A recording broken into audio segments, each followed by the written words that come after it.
Assalamualaikum warahmatullahi wabarakatuh. Alhamdulillahirabbil alamin alladzi arsala rasulahu bil huda wa dinil haq yudhhirahu 'ala dini kullih wa kafa billahi shahida. Asyhadu an la ilaha illallah wa asyhadu anna Muhammadan 'abduhu wa rasuluh alladzi la nabiyya ba'dah. Allahumma shalli ala sayyidina wa habibina wa maulana Muhammad. Sahabat-sahabatku sekalian, puji serta syukur kita mari senantiasa kita panjatkan kehadirat Allah Subhanahu wa taala yang telah memberikan begitu banyak kenikmatan dan karunia kepada kita semua, yang sejak kita lahir sampai dengan detik ini begitu banyak kenikmatan itu kita terima dan tidak akan pernah bisa kita menghitungnya. Salawat serta salam mari senantiasa kita sampaikan kepada baginda kita Nabi besar Muhammad Rasulullah Shallallahu Alaihi Wasallam. Sahabat-sahabatku sekalian, barangkali kita bisa menengok apa yang terjadi pada saudara-saudara kita di belahan bumi Palestina. Mereka sampai dengan detik ini tidak bisa merasakan kenikmatan, kebebasan, kemerdekaan sebagai seorang warga negara. Padahal mereka tinggal di negara mereka sendiri. Mereka lahir di wilayah mereka sendiri. Tetapi tidak bisa merasakan kenikmatan dan kebebasan sebagai seorang warga negara yang bebas.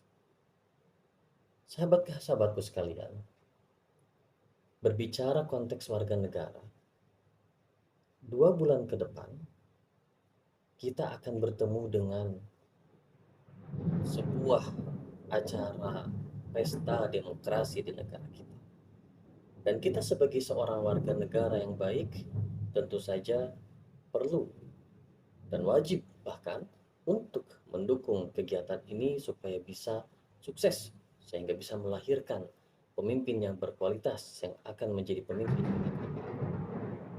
Sahabat-sahabatku sekalian, sayangnya dalam beberapa episode pergelaran kontestasi pemilihan ini seringkali terjadi begitu banyak berita-berita hoax yang beredar, berita-berita palsu yang beredar, yang kemudian berita palsu tersebut bisa menyebabkan pembunuhan karakter terhadap seseorang.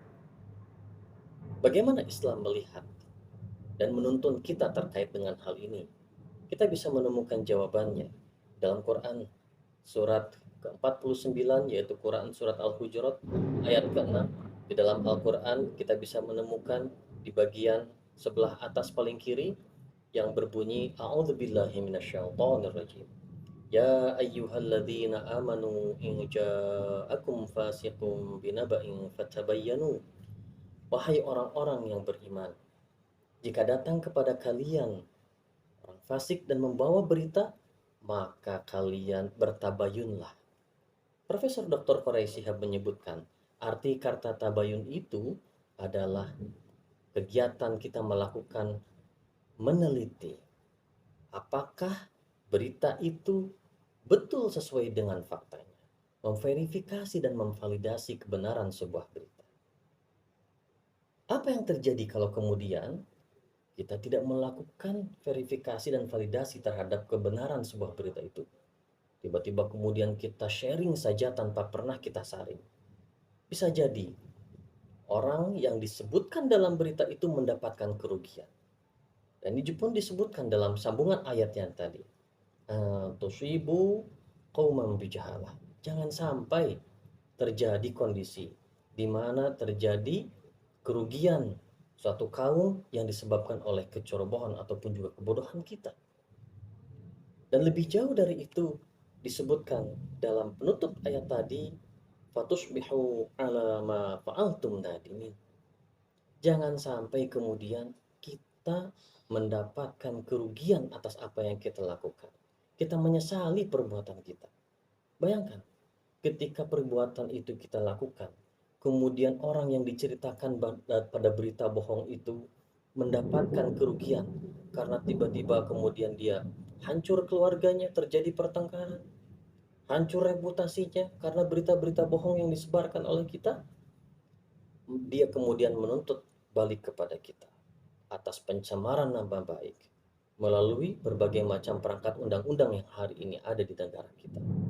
Dan bahkan lebih jauh dari itu, bayangkan Bagaimana kalau orang tersebut kemudian datang di mahkamahnya Allah suatu saat nanti di akhirat dan kemudian menuntut keadilan kepada Allah, dan Allah yang maha hakim, Allah yang maha bijaksana, Allah yang maha adil memutuskan kemudian kita bersalah dan harus menanggung dosanya.